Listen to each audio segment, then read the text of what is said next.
Дали сте знаеле дека во градскиот парк живеат над 100 видови животни? А ако сте се сликале со култната скулптура на мечето во градскиот парк, сигурно ќе ве интересира и урбаната легенда за него.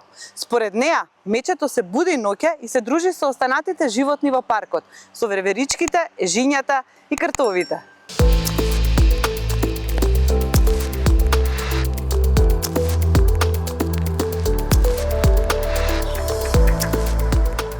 Па јас би кажал дека е доста важен. Значи тој не само што поседува уникатни вредности во однос на одредени животни, урбани животни кои што се среќаваат во паркот, туку тој е една од најзначајните дестинации за луѓето за поминување на своите спортско-рекреативни активности тука. И се повеќе луѓе гледам во паркот, поготово кога е добар ден, кога не е претопло или преладно, например. Есента и пролета би ги кажал дека се едни од најдобрите годишни времења за рекреација во паркот.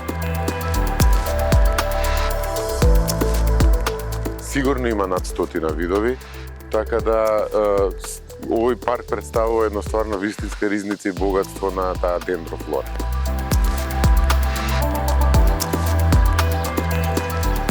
Можеме да го сретнеме ежот тука, како еден од тие урбани жители, верверичката, што многу луѓе ја гледаат, полвови секако дека има одредени водени ровки, например, се среќаваат тука. Значи тоа се некако малечки цицачи што наликуваат на глувци, меѓутоа не се глувци, тие се инсектојади, така се викаат.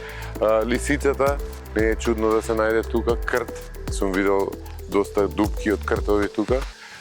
Тоа е чест жител.